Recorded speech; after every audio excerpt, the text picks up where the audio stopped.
សួស្តីប្រិមិត្តវិលមកជួបគ្នាសារជាថ្មីម្ដងទៀតនៅក្នុងនេតិនេះនឹងទទួលសំណួរផ្ដល់ចម្លើយដែលមានប្រយោជន៍និងចំណេះដឹងយើងដឹងរួចមកហើយបាទយើងដឹងរួចមកហើយថាកូនស្រីរបស់លោកកឹមសុខាបានវិលចូលប្រទេសកម្ពុជាវិញជាចំណុចដែលក្តៅក្រហាយខ្លាំងដល់ពួកគល់ឫស្សីដែលកំពុងតែច្រណែននិន្ទាហើយប្រឹងដាច់ឲ្យប្រជាជនខ្មែរនៅបរទេសមានការធុញថប់នឹងការចោទប្រកាន់ដោយខ្មែរក្រហមដែលពួកវាធ្វើចំពោះអ្នកដែលស្រឡាញ់ប្រទេសជាតិរបស់ខ្លួនអ្នកដែលស្រឡាញ់ប្រទេសជាតិរបស់ខ្លួនហើយវិលទៅរួបរวมជាមួយនឹងប្រទេសជាតិវិញត្រូវបានពួកវាជាប្រតិចផ្ដាសាដែលធ្វើឲ្យខ្មែរដែលបានសង្កេតឃើញការបោកភូតអស់ជាង30ឆ្នាំរបស់ពួកគល់ឫស្សីឃើញថាពួកគល់ឫស្សីជាបដិបកនឹងប្រយោជន៍ជាតិបំរើមហិច្ឆតាឈ្លានពានបរទេសការវិលត្រឡប់ទៅកម្ពុជាវិញដោយកូនស្រីរបស់កឹមសុខាបង្ហាញឲ្យឃើញថាកឹមសុខាឆ្អែតគ្រប់គ្រាន់នឹងការបំផ្លិចបំផ្លាញបោកប្រាស់របស់ពួកគល់ឫស្សីហើយសម្រាប់នឹងយកជីវិតរបស់ខ្លួនក្នុងវ័យ74ឆ្នាំ75ឆ្នាំធ្វើការបម្រើជាតិតាមលទ្ធភាពហើយរួបរวมជាមួយនឹងប្រជាជន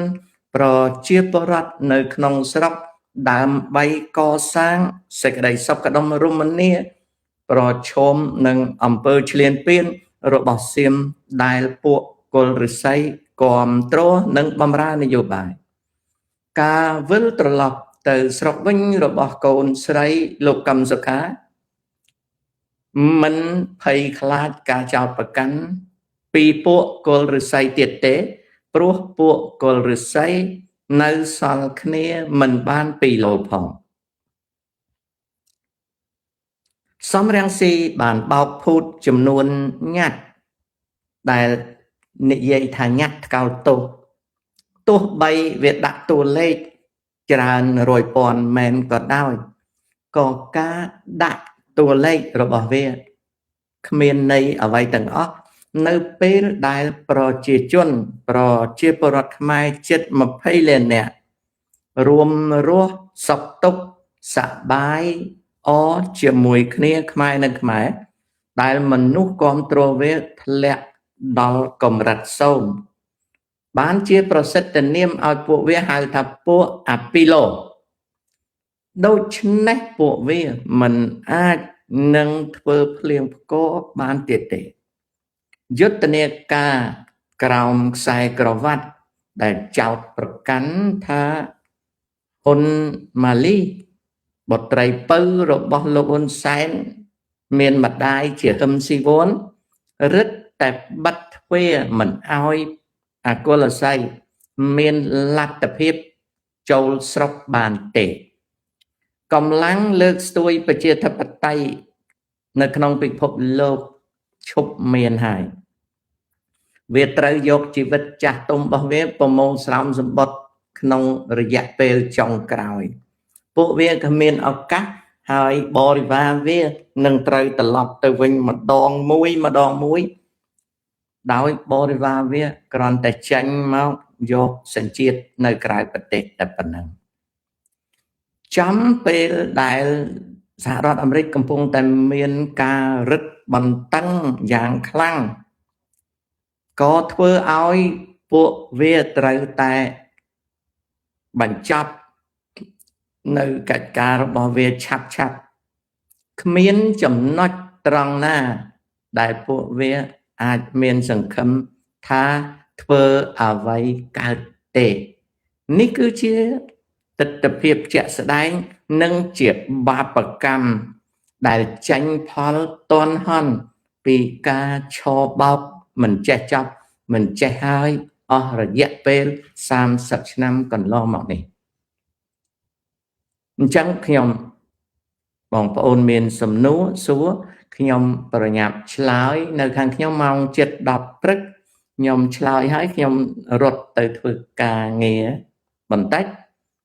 ដូច្នេះខ្ញុំធ្វើមួយភាគនេះបងប្អូនមានសំណួរខ្ញុំប្រញាប់ឆ្លើយកុំឲ្យយូរបើខ្ញុំបានចប់ឆាប់ខ្ញុំជម្រាបលាទៅធ្វើកិច្ចការជីរៈថា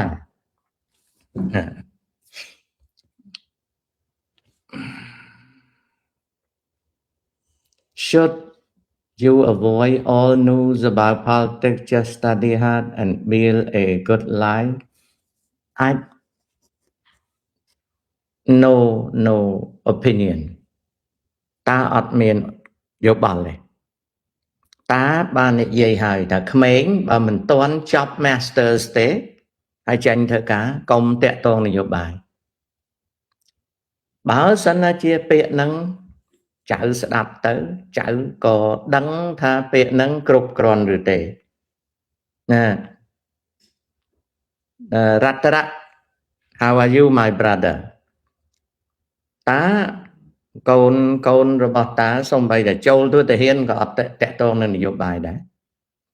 គឺតលតែអាយុ30អីបានចាប់ផ្ដើមគិតពីនយោបាយអញ្ចឹងតាឆ្លើយប៉ុណ្ណឹងណាជីរៈ Advanced University degree and your job អាហ្នឹងសំខាន់ណាស់នៅស្រុកអាមេរិកនេះក្មេងៗនៅសាកលវិទ្យាល័យដែលចូលរួមនឹងនយោបាយដល់ពេលរៀនចប់បានតែការខកចិត្តទេណាពិសេសណា Did you know about Vietnam recent song ឮសូរគេថាតែអត់ចាប់អារម្មណ៍ទេកូន I don't have any interest in that it is a very small item I care about economy តាចាប់អារម្មណ៍រឿងសេដ្ឋកិច្ចជាងអូខេចាប់អារម្មណ៍រឿងសេដ្ឋកិច្ចជាងទៅសេចក្តីថ្លែងការចេញពីសាលាដំបងរាជធានីភ្នំពេញសេចក្តីប្រកាសព័ត៌មានស្តីពីចំណាត់ការសំណុំរឿងពាក់ព័ន្ធនឹងករណីជេរប្រមាថដល់កងទ័ពអ្នកនាំពាក្យសាលាដំបងរាជធានីភ្នំពេញមានកិត្តិយសសូមជម្រាបជូនដល់សាធារណជនជ្រាបថាថ្ងៃ14ខែសីហាឆ្នាំ2026នេះសាលាដំបងរាជធានីភ្នំពេញបានចាត់ការសំណុំរឿងព្រហ្មទណ្ឌលេខ4724ចុះថ្ងៃ14ខែសីហា2026តាក់ទិននឹងឈ្មោះចិន្តាសុវណ្ណារីភេទស្រីអាយុ31ឆ្នាំដែលជាម្ចាស់ page Facebook ឈ្មោះ Miss 8 Gaming ត្រូវបានចោទប្រកាន់ពីបទធ្វើឲ្យខូចទឹកចិត្តកងទ័ពនិងប្រមាថចំពោះអ្នករាជការសាធារណៈប្រព្រឹត្តនៅចំណុចបូរី ML លេខ1ផ្លូវលេខ1ភូមិដូងសង្កាត់ស្ពានថ្មខណ្ឌដង្កោរាជធានីភ្នំពេញកាលពីថ្ងៃ1សីហា2026យោងតាមបទបញ្ញត្តិមាត្រា472និង502ក្រមព្រហ្មទណ្ឌនៃព្រះរាជាណាចក្រកម្ពុជាបន្ទាប់ពីសួរចម្លើយជនត្រូវចោទនិងពិនិត្យភស្តុតាងចៅក្រមស៊ើបសួរសម្រាប់ឃុំខ្លួនបណ្ដោះអាសន្នជនត្រូវចោទឈ្មោះចិន្តាសុវណ្ណារីដើម្បីបន្តការស៊ើបសួរតាមនីតិវិធីច្បាប់តុលាការនឹងបន្តចាត់ការដោយម៉ឺងម៉ាត់ចំពោះអំពើជេរប្រមាថជាសាធារណៈដែលធ្វើឲ្យប៉ះពាល់ធ្ងន់ធ្ងរដល់សីលធម៌សង្គមនិងសេចក្តីថ្លៃថ្នូររបស់បុគ្គល អាស្រ័យដោយបានជម្រាបជូនខាងលើសូមសាធារណជនជ្រាបព័ត៌មានបានសេចក្តីថានាងចិន្តាសុវណ្ណារីអាយុ31ឆ្នាំត្រូវជាប់ឃុំហើយនេះគឺជាអ្វីដែលចេញផលនៅពេលដែលអាយុ31ឆ្នាំគួរណាស់ចេះដឹងមិនគួរណាអញ្ចឹងទេអញ្ចឹងហើយបានជាតាចេះតែបបួលឲ្យចៅនឹងខិតខំរៀនសូត្រកុំឲ្យខាតពេលខាតវេលាអានឹងខិតខំរៀនសូត្រឲ្យខិតខំរៀនសូត្រកុំឲ្យខាតពេលខាតវេលាណាកុំឲ្យខាតពេលខាតវេលាឥឡូវណាហៅព្រៃសរបានព្រៃសរហើយណាហៅព្រៃសរបានព្រៃសរអញ្ចឹងអូខេ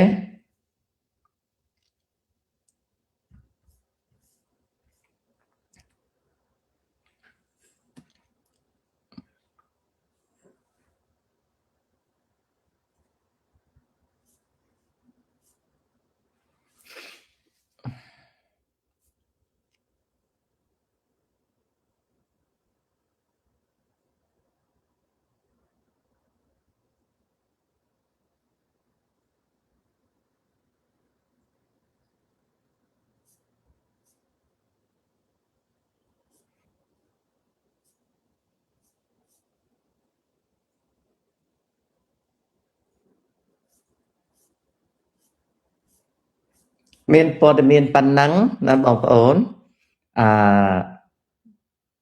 កុង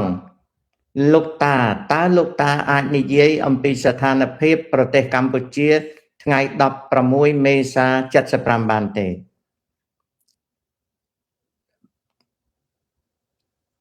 អ្វីដែលកើតឡើងនៅខែមេសាឆ្នាំ75គឺជាសង្គ្រាមនោះខ្មែរក្រហមបានវាយចូលយកទីក្រុងភ្នំពេញបាននៅថ្ងៃ17ប៉ុណ្ណឹងរីឯព័ត៌មានអីចៅទិញសៀវភៅអាននៅប្រទេសកម្ពុជាមានសៀវភៅប្រមាណជាជាង10ក្បាលស្ដីអំពីពេលនោះសៀវភៅឆ្នាំ0សៀវភៅរបស់សៀវភៅខ្ញុំមិនចាំអស់ទេប៉ុន្តែសៀវភៅដែលប្រែជាភាសាខ្មែរលក់នៅកម្ពុជាយ៉ាងតិចក៏15ក្បាលដែរអញ្ចឹងអ្វីដែលចៅចង់ដឹងចៅអានសៀវភៅណាទិញសៀវភៅអានណាកូនណាទិញសៀវភៅអានអូខេទិញសៀវភៅអានណាលោកពូនៅខែវិច្ឆិកាឆ្នាំ2005កម្ពុជាសម្រេចចិត្តបំផ្លាញអាវុធការពារដែនអាកាសចាំពូប្រាប់កូនអាវុធការពារដែនអាកាសនោះបើទុកដល់សប្តាហ៍ថ្ងៃក៏បាញ់អត់កើតដែរចាប់ងាយយល់ណាកូនណាហេងលីពួក23ដុល្លារឯឆ្កាច់តែប៉ែឆ្កោកដែលចេះតែប្រើមធ្យោបាយខ្មែរក្រហមចោតប្រកាន់គេព្រោះពួកវាអត់ចេះធ្វើនយោបាយពួកវាធ្វើនយោបាយតាំងពីមានមនុស្សគ្រប់គ្រងរហូតដល់មនុស្សលែងគ្រប់គ្រងណា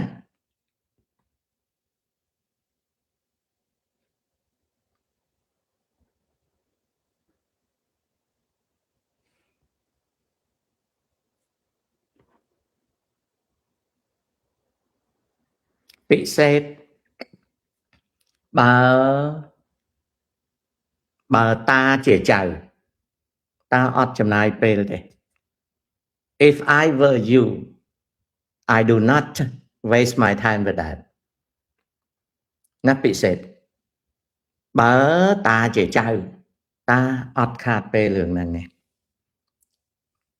At your age nothing else but going to school don't waste time on other things and working hard with your study until you graduate look for a job អត់ចំណាអត់ waste time ជាមួយ if it is if it is your study អានឹងត្រូវតែ study ប៉ុន្តែអត់ waste time នឹងរបស់អស់ហ្នឹងទេណាពិសេស I think that you are wasting time on something that doesn't earn you a good living in the future ចៅឯងចូលចិត្តយកចិត្តទុកដាក់នឹងអ្វីដែលវាអត់ជួយឲ្យចៅឯងកសាងជីវិតល្អតាអត់ I don't waste time មកអំពីអញ្ចឹងហើយបានជាតាំងពីខ្មែរក្រហមចូលរហូតដល់ឥឡូវតារស់បានដោយជោគជ័យសូម្បីតែរៀនអត់ចប់វិទ្យាល័យនៅស្រុកខ្មែរក៏នៅតែបន្តកសាងចំណេះដឹងបានអញ្ចឹងអត់ខាតពេលទេកូនម៉ាឡេឌៀនបាទម៉ាឡេឌៀនបើមានសំណួរបញ្ញាប់សួរខ្ញុំបញ្ញាប់ទៅធ្វើកិច្ចការផ្សេងទៀតបើសិនជាអត់មានទេខ្ញុំបិទ show ខ្ញុំដាក់មេផាយណាខ្ញុំដាក់មេផាយទៅធ្វើកិច្ចការផ្សេងទៀតអូខេទៅធ្វើកិច្ចការផ្សេងទៀតខ្ញុំអត់ចំណាយពេលទេបញ្ញាប់រត់ថ្ងៃនេះនៅខាងខ្ញុំនេះថ្ងៃសុក្រ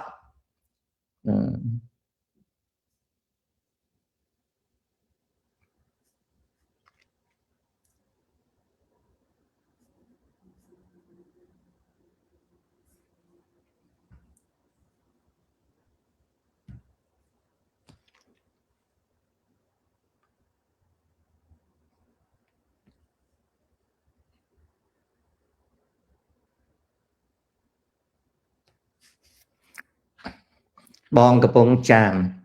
លទ្ធផលនៃចរិតមនុស្សមិនមែនវប្បធម៌ទេបង it's not a culture it is the mentality of person who never accept mistake when he or she make so much mistake អានឹងជា mentality ជាចរិតចិត្តគំនិតរបស់មនុស្សហ្នឹងអញ្ចឹងណា happy life seem like justice in Cambodia is only served for famous no I don't waste my time in that I speak to the point I don't beat around the bush អត់ទេណា happy life បើខ្ញុំនៅប្រទេសកម្ពុជាខ្ញុំដឹងថា environment social environment នៅ Cambodia ហ្នឹងវាអញ្ចឹងខ្ញុំ focus on working hard saving money អត់ចំណាយពេលទេអត់ចំណាយពេលទេ happy life G ឆៃយេតចូលដល់អាយុ40តើធ្វើអ្វីខ្លះក្នុងជីវិតបើអត់ដឹងទេបន្តអត់ដឹងតទៅទៀតទៅខ្ញុំអាយុ22ឆ្នាំដឹងទៅហើយពីព្រោះ14ឆ្នាំខ្ញុំលែងបាននៅជាមួយម៉ែឪខ្ញុំហើយហេងលីខ្ញុំនិងឪពុកស្ដាប់លោកតា5ឆ្នាំហើយអរគុណខ្មែរ people លោកពូខ្ញុំមានចម្ងល់រស់នៅម៉ាឡេបច្ចុប្បន្នខ្ញុំមានអាយុ23ទៅ24ខ្ញុំមិនទាន់មានកម្រងត្រឡប់ទៅវិញទេថ្ងៃទៅមុខបើខ្ញុំទៅហួសអាយុកំណត់ខ្ញុំនៅតែមានឈ្មោះកតបកិច្ចបម្រើយោធាដូចមុនទេអត់ទេបើយើងរស់នៅប្រទេសម៉ាឡេរដ្ឋាភិបាលមិនអាចហៅយើងបានទេយើងបន្តនៅតទៅទៀតទៅម៉ារីនីរបៀបសន្សំលុយលោកតាធ្វើមិនសល់អត់មានក្បួនទេចាតាអត់មានទេខំខ្លួនឯងណាម៉ារីនីរ៉ា តើយើងអាយុប៉ុន្មានយកប្រពន្ធចាប់ពី27ឡើង30ក៏មិនយឺតដែរបុនថេងកាលឆ្នាំ15ក្មួយធ្វើការនៅក្រុមហ៊ុនដឹកជញ្ជូនរបស់ជប៉ុនមួយគេបញ្ជូនក្មួយឲ្យទៅរៀននៅថៃអំពី Unified Freight System CALN Terminal Operation ក្មួយបានស្គាល់ដឹកជញ្ជូនថៃធំណាស់ល្អបន្តប្រមូលសិភៅអានថែមទៀតកុំឲ្យភ្លេចណាកូនណាលោកតាមានពាក្យថាមានពាក្យចចាមអារាមថាអេគេអត់សួរទេចៅអើយវាមិនដែលមានមនុស្សណាទៅជា AI ទេមិនដែលមានទេអូខេអញ្ចឹងខ្ញុំជម្រាបលាខ្ញុំចាញ់ទៅក្រៅធ្វើកិច្ចការសិនជម្រាបលា